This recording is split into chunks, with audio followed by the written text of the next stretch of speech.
So check it out. This is going to be a Deep Purple discography review, starting with 1970s In Rock, going up to Burn from 1974.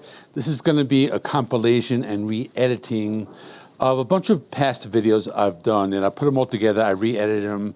I made them flow quicker, and that's why this video is a lot longer than I usually post. So with that being said, let me start. I'm going to jump right into it. This is starting with In Rock, and then I'll talk to you again at the end. We have In Rock by Deep Purple, released on June 3rd, 1970. So if Black Sabbath invented heavy metal, Deep Purple invented like speed metal with this album. So this is the album that will like spawn bands like Iron Maiden and Judas Priest. So you hear it in songs like Speed King, which is kind of like the first like speed metal song. Child in Time, a metal ballad, has some really epic screams by Ian Gillan. And then on side two, we got songs like Flight of the Rat and Into the Fire. It has really great like fast rhythm guitar and that like galloping guitar. And that's something we would hear later in heavy metal, specifically like bands like Iron Maiden. And this is also the first album with the Mark II lineup. Has Ritchie Blackmore, Ian Gillan, Roger Glover, John Lord, and Ian Pace. It is the 50th anniversary of Fireball by Deep Purple. So this is actually their fifth album. They've kind of been around in the late 60s for a while. And it was released on July 9th, 1971 in the US, and September 1st in the UK. So there were kind of two different release dates, but I decided to do it today, celebrating the July 9th release date. Now, the thing about this album is that a lot of people kind of forget about it because it is sandwiched between like two like really big albums. So the first album from 1970 is called In Rock, and this is like that album that is considered to be like one of the most like influential albums in heavy metal. Came out like around the same time as Black Sabbath. So there's some debate on what is like the first like true like heavy metal album. So some people do say In Rock. And the album after this is Machine Head, and this one has their most popular song, Smoke on the Water. That's like that guitar riff that like everybody learns. That's actually my the first guitar riff I ever learned when I started playing when I was like 19 years old. And that was another big album just filled with hits. There's lots of great songs on Machine Head. But this was, like I said, sandwiched between those two albums. There are lots of great songs on it, but it just kind of gets overshadowed a little bit. So we have Ian Gillan on vocals, and this is, by the way, is that Mark II lineup. They do have like different lineups. So Ian Gillan on vocals, Ritchie Blackmore on guitar, Roger Glover on bass, Ian Pace, or Pace, I'm not sure if I say his name right, but he's on drums, and John Lord on keyboards. And these are just all top-notch musicians. This is probably like their best lineup out of all the different lineups, and really great musicians on this album. So the album was produced by Deep Purple, but what's interesting that it was engineered by Martin Birch, and he would later go on to work with like Black Sabbath and Blue Oyster Cult and Iron Maiden, but I think this was one of his like earlier projects, you can call it. And he is a big name in the hard rock and metal scene throughout the 70s. And the songs, now there were different versions of the album. There's a European version and a North American or US, Canadian, and Japanese version. But I'm going to talk about the songs from like the 25th anniversary edition, and I'll just mention like the different songs as I go along. So the first song is called Fireball. This is the title track. The song starts out with like an air conditioner being turned on. I think they wanted to like just start the song off with some kind of machinery or something like that, and I think Martin Birch and someone else had the idea of just like clicking on an air conditioner. That's pretty cool. But it's a heavy, hard driving song. Just it's a hard rocker, it moves at a fast pace, has some really fast guitar riffs. Ian Gillan, he lets out some of his like signature screams. He was very influential in heavy metal in general, just as he was like one of the first to just like let out those like just like crazy screams. And it's just a fast paced Deep Purple song You know, similar to a song like maybe like Speed King or something like that. He has a really cool fuzzy guitar tone, and keyboard solo sounds really good in this one. And some even say like the guitar riff could be even like a precursor to like thrash metal. It is like a really heavy riff. Next song is called No No No. This one has like a bluesy guitar riff in the beginning, but this is another hard driving song. It's pretty cool lead guitar breaks, and they do slow it down at one point, and it almost kind of sounds like psychedelic rock at one point. The guitar uses some pretty cool echo effects. This is one of the longer songs. It has like one of those like extended solos, you know, both like the guitar and the keyboard, and it's a song that's almost 7 minutes long. Not the longest song on the album, but it's a really good one. The next song is called Demon's Eye. This is my favorite song, actually. If you listen to the intro, it sounds like those like modern like synth pop bands. I'm thinking of a band like Muse, you know, those bands that came out in like the mid 2000s, but just listen to that intro, just so ahead of its time. But the song itself, it's just a mid-paced rocker. It's a really great guitar riff, probably one of the most like memorable riffs, I would say. Really cool keyboard solo. The keyboard works really well with guitars, and it's just a really great song. It's just a great rocker, and one of my favorite songs. Now, if you do have this album, there are some versions of the album that have Strange Kind of Woman as the third track and not Demon Eye. I believe that is the US, Canadian, Japanese versions that have that. But Strange Kind of Woman I will be talking about a little later. So anyway, the song number 4 is called Anyone's Daughter. And this is just a completely like different song. You know, the first 3 songs had that like classic like Deep Purple, just like hard rock sound. But this is more of like a ballad, kind of like a country western song. Just has like the acoustic guitars and the piano. It just has like that like a honky tonk feel, I guess you could call that. It's a lot different than the other ones. Has some pretty cool like lead guitar effects. They are mixed kind of low, but it is a kind of like a very upbeat song, and it's kind of cool. The next song is called The Mule, and this one has that like overall like 70s like hard rock, like arena rock sound. The intro is very melodic, and you know, there's more like singing, less of that like screaming. The singing is a little more melodic. But this one has kind of like a psychedelic and like a prog rock feel. They play the song live often, and when they did play it live, they did have an extended drum solo by Ian Pace. And I really like the guitars. It has that like flanging effect or something like that. There's really cool sound to it. And this is like mostly the instrumental. It does end with keyboard solo, but it is a really good song. Next song is called Fools. It's the longest song, a little over 8 minutes. Has like a slow keyboard intro that kind of builds, you know, very soft vocals at first, almost like a whisper. And it has like a psychedelic rock feel at first, but after about the first minute and a half, just the main riff kicks in, and it just becomes this really like, kind of like a heavy, almost like a heavy metal song. Ian Gillan singing is a little more aggressive, kind of like the first few songs. And the song has this like breakdown, and it has like the soft lead guitar playing, really cool use of the echo effect, and the song just has this like extended breakdown with just like the steady drum beat, and just hear like the guitar just kind of like playing its thing. And the song does get heavy again towards the end, and this is one of those songs that has like that like heavy and then light and then heavy parts.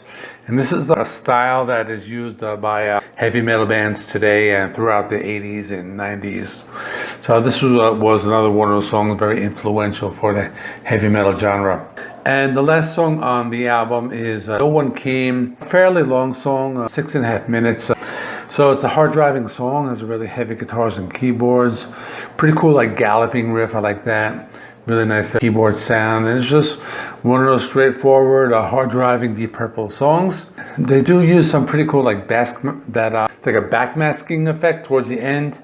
Some pretty cool psychedelic effects. I really like that part about it. Okay, I'm going to talk about some of the other like additional songs that are on some versions of the album, most notably like the 25th anniversary edition of the song. But and these are just extra songs or B-sides or other songs. So the song I was talking about, Strange Kind of Woman, that was track number 3 on some versions.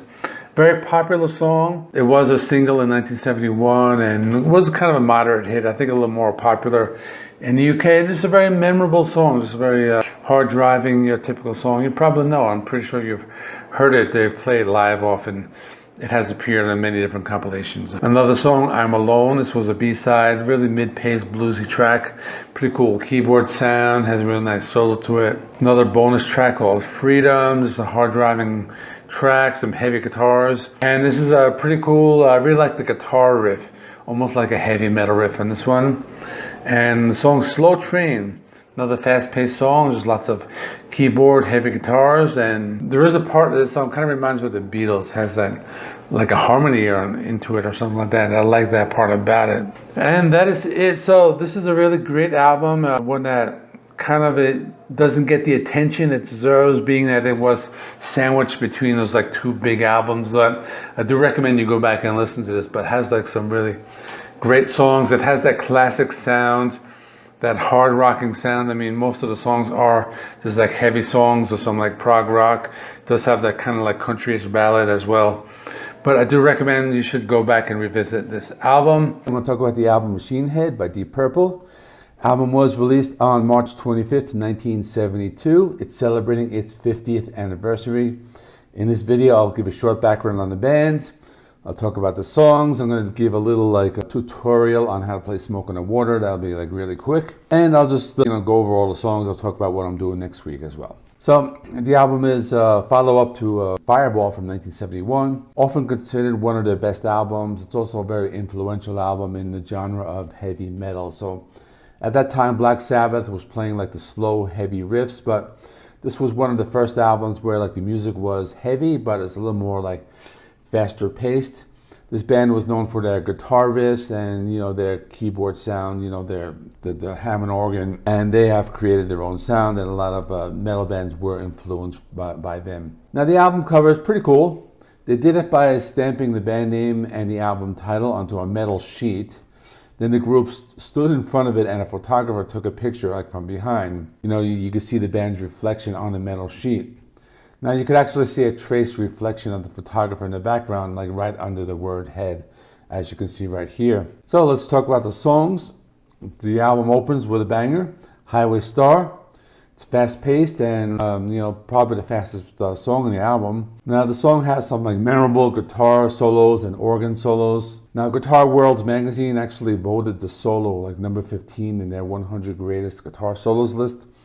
So it is a guitar solo that is very memorable and one that has been, copied many times over. Now the song is a live staple. They play it often, and also many metal bands have covered this. So the band Metal Church comes to mind. I think it was their first album where they did this. And also kind of one of the earlier examples of speed metal. Next is Maybe I'm a Leo. And this was released as a single. Roger Glover was actually inspired by the John Lennon song How Do You Sleep when he wrote the main riff to this one. Now the band does not play this song live that often, but it has appeared on a few of the live albums.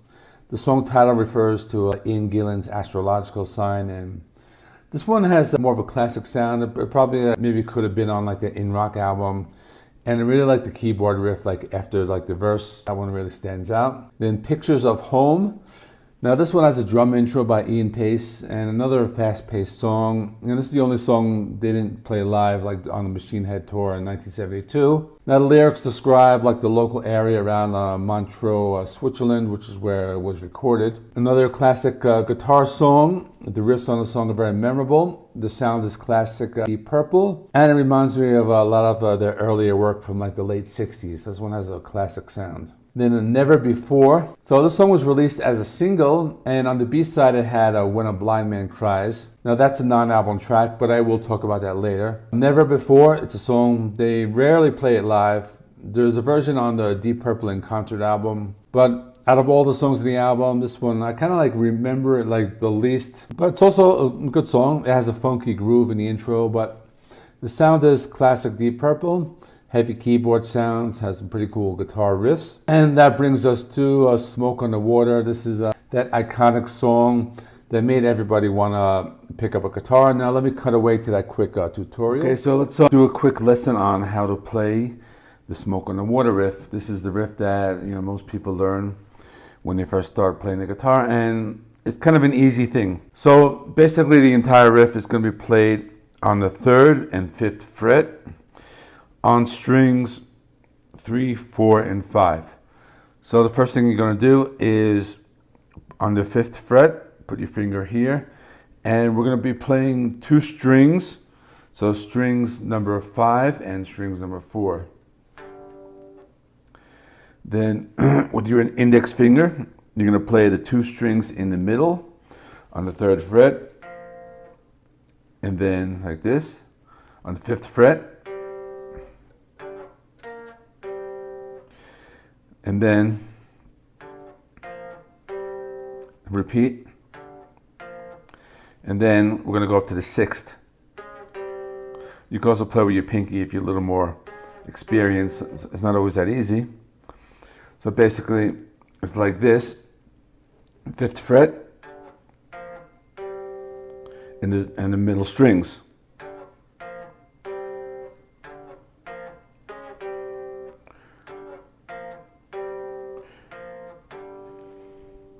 And you just follow that pattern.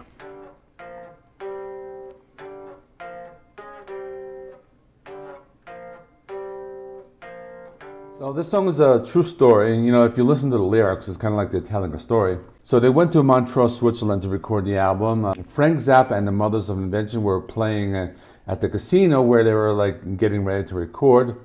It's actually the last concert before they were taking like this break to do some renovations, and during that time, during the break, the band was going to be able to record. But during the concert, somebody fired a flare gun and they started a fire. Now, fortunately, there were no injuries, but the casino was destroyed. A lot of Frank Zappa's equipment was destroyed. And the song title was inspired because the fire actually spread over Lake Geneva.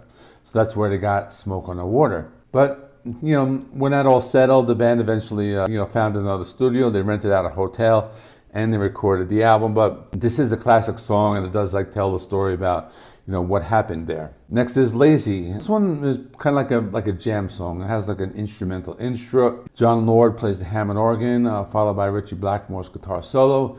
And Ian Gillan, he sings. He also plays the harmonica. And the song, it's just lots of solos. It's a long song, over 7 minutes. Lots of organ riffs, the organ playing, guitar riffs, and really great song. Then Space Truckin'. This is one of the heavier songs. Ritchie Blackmore was inspired by like the Batman theme, from the 60s when he wrote this. Like, that's a riff I've always loved. Also, a song that's been covered by many metal bands. I know like Overkill and Dream Theater have done it. I think Ace Frehley recently did this. Really great guitar riff, and just a great song, and one of my favorites. And that's actually the last song on the album, but I do want to give a mention to When a Blind Man Cries. So it's the B-side. And actually, the first time I heard this was Metallica did a cover of it on the Machine Head Reimagined album. So that song was actually also on the bonus disc to the Hardwired to Self-Destruct. And Metallica really does an awesome version of it, but the original is great as well. It's a ballad, but it's just a very memorable song. Just has some pretty cool like bluesy guitar licks in it, and a great song. It probably should have been on the album because it's really an awesome song. In this video, I'm going to talk about the album Who Do We Think We Are by Deep Purple, released on January 12, 1973, celebrating its 50th anniversary. Who Do We Think We Are is the 7th studio album by the band, and lasts with this lineup until Perfect Strangers. And it was an album that got mixed reviews. A few critics thought it was one of their weakest albums, and others said it was one of the strongest. So this album has 7 tracks and a runtime of about 35 minutes. The opening track is Women from Tokyo, and it's probably the song that's most well known. That song is a tribute to the country of Japan, where they were one of the first rock bands to play in that country. The song is very iconic. The guitar riff is very memorable. Has one of the best drum intros. This is a song where the keyboards stand out and Ian Gillan gives a powerful vocal performance. Another thing that stands out in the song is the melodic and dreamy interlude that comes in halfway through the song, and also includes a piano solo as well as a short guitar solo. Next is Mary Long. This is a rocker. It has some pretty like bold lyrics about a woman who is like a hypocrite, someone who seems to have very high moral standards but ends up doing like whatever she wants, and the song is a classic rock sound. Super Trooper is a hard rocker. It has a classic sound with some hints of that classic sound from the 60s. Also reminded me a little of the band Cream. I like the guitar solo in the song, specifically how you can hear the keyboards and bass right behind it. Smooth Dancer is a hard rocker with Ian Gillan giving some of his harder edged vocals. This one has a nice groove to it. It has an old-time rock and roll sound with a fast-paced piano playing. The guitar riffs bring back a sound from some of their previous albums like Machine Head and In Rock. I also like the keyboard solo in this song, and it works well with the guitar sound. Rat Bat Blue is probably my second favorite song on the album. This one has a guitar riff that when you hear it, you know it's Ritchie Blackmore. Another song that shows off their classic hard rock sound. The keyboards and the bass guitar mix very well, and the guitar sound is very good, and Ian Gillan gives some of his signature screams. The keyboard solo is one of the best on the album. It's very futuristic sounding, slightly psychedelic, one of their best deep cuts. Place in Line is a slow blues song. This one is a departure from the classic hard rock sound. Ian Gillan is singing in a notably lower range, but also gives a great vocal performance as he lets out some of his signature screams. Ritchie Blackmore shows off some of his bluesier guitar playing, and the song has a cool instrumental passage towards the end where you can hear the keyboards and the bass guitar. The last song, Our Lady, it's a rocker, a little slower, but I like the groove that it has. Has some cool keyboard playing and is an interlude, and the song's not too bad. The album Burn by Deep Purple is celebrating 50 years, and this was a very pivotal album in the band's career because this was the first album released after the first split of the Mark II lineup and the beginning of the Mark III lineup. At this point in the story, two important members left the band, and they brought in two new members. One of them was from another band, and the other one was a then unknown singer who would later become one of the most popular hard rock and metal vocalists of all time.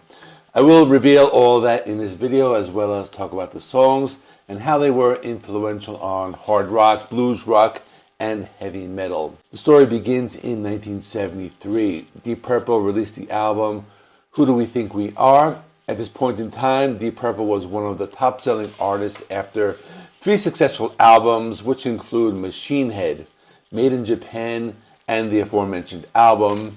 The band was touring non-stop, and they needed a break, but management kept pushing them to tour, so they started to get burnt out.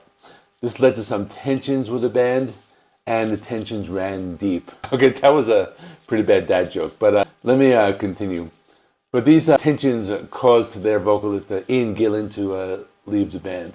Afterwards, Roger Glover left the band. I'm not sure of the reasons why, but from what I researched, it was because they were not getting along with Ritchie Blackmore, who would leave the band a few years later and start Rainbow, but that's another story. So the band is down 2 members. They needed to find some replacements. The first person they found was Glenn Hughes. He was from a band called Trapeze, which was another band that was playing hard rock in the early 70s. The band had their eye on Glenn because they knew that Roger Glover was getting ready to leave the band, so they started to check out some of the live shows of this band, Trapeze. They almost had Glenn Hughes play bass and vocals and continue as a 4-piece, but they wanted to find someone else. One person that was considered was Paul Rodgers of Free, but he declined the offer because he just started the band Bad Company. They held some auditions, and they find this singer who was not known at the time. His name was David Coverdale. We all know him because he became to be one of the biggest blues and rock metal vocalists of all time with his band Whitesnake that would form years later. This brings us to the album Burn, the 8th studio album that was released on February 15th, 1974, and is celebrating 50 years. They recorded the album in Montreux, Switzerland, and on this album they started to change their sound towards a more boogie rock sound. They also incorporated some soul and funk. The album did very well. It peaked at number 3 on the UK Albums Chart and 9 on the Billboard 200. Let's talk about the album now. There are 8 tracks, 4 on each side. The album is about 41 minutes long, and the official lineup at this point was Ritchie Blackmore on guitar, David Coverdale on vocals, Glenn Hughes on bass and vocals, and John Lord on keyboard, and Ian Pace on drums. The album was produced by the band and mixed and mastered by Martin Birch. The album opens with Burn, the title track. This was also one of the singles. This was the first song recorded with the new lineup. This is considered to be one of the best opening tracks out of all of the band's entire discography, next to Highway Star from Machine Head. The song has a heavy guitar riff that was very influential in the metal scene. The guitar solo by Ritchie Blackmore was one of his best. This was also a fast-paced song that could have been influential for speed metal. The song is probably the only metal song on the album, but it's a great song.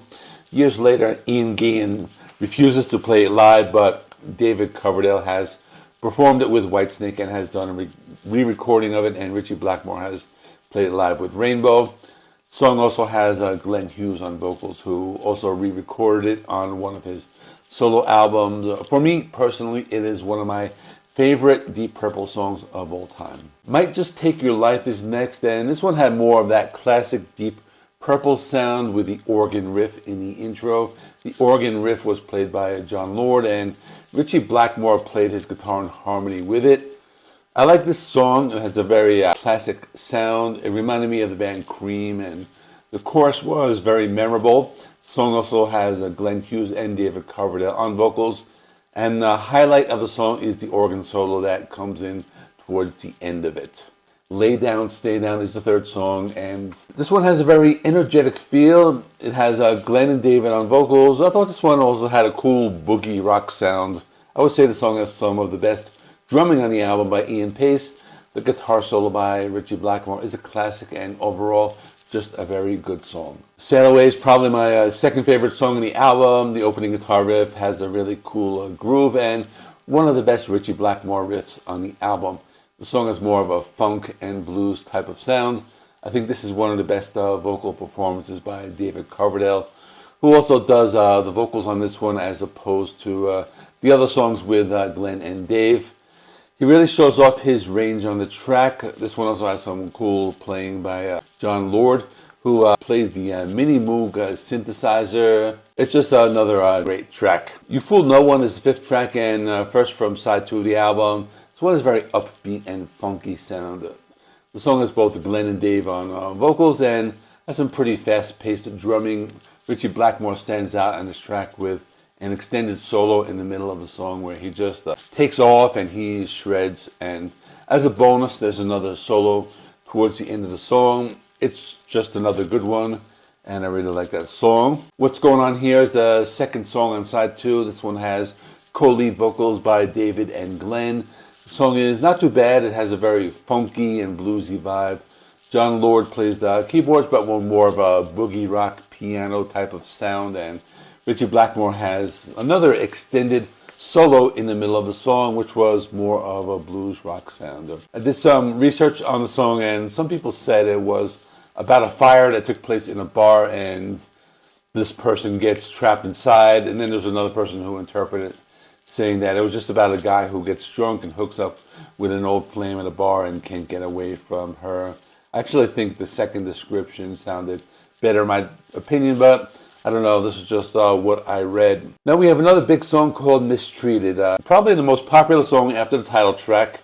It's almost 8 minutes long. It's a blues song. The song is about a guy who was mistreated in a relationship. The song has been played live often and has been covered by some of the bands that Blackmore, Hughes, and Coverdale have been involved in.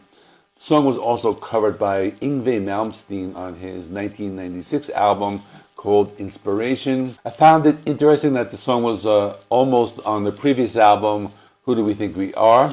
The song stayed in the band's set list until Blackmore left in 1975, and a live version was included on the Made in Europe album in 1976, and other live versions can be found on Live in London in 1982, Live in Paris in 1975, and the video Live in California in 1974. This is where I've been taking a lot of these little clips from. There's one more song, it's called 8200. It's an instrumental, very psychedelic and trippy, kind of like the type of music you would hear in like this 70s science fiction song. I really like it.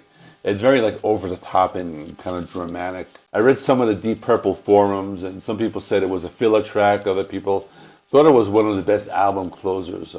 The solo by Ritchie Blackmore really shreds on this one. I thought it was a cool song. It's just very different. I saw another comment compare it to Stevie Wonder's Superstition. I didn't really hear that one. But anyway, I really liked it. So I've not ranked the Deep Purple albums yet in full, but I would put this somewhere in the top 5 along with albums like Machine Head and Rock, Perfect Strangers. This album, it's different. It has more of a blues and funk sound in general, with the exception of the title track, which is more metal. But this one has a really good sound. I like this album a lot. And even though it's different, it's just a solid album, just great start to finish. So that is all. Check out my most recent video, Stormbringer. I just did a review of that. I just posted it the other day. But if you haven't seen it yet, you might want to watch that next, because that's the continuation of this story. So that's the reason why I did this compilation. So check that out. Please give this video a like. It helps me with the YouTube algorithm. Please subscribe. If you have not already, I do rock and metal reviews, rankings, and more. I have merch. I have memberships. I have lots of other stuff. Thanks for watching. I will see you in the next one.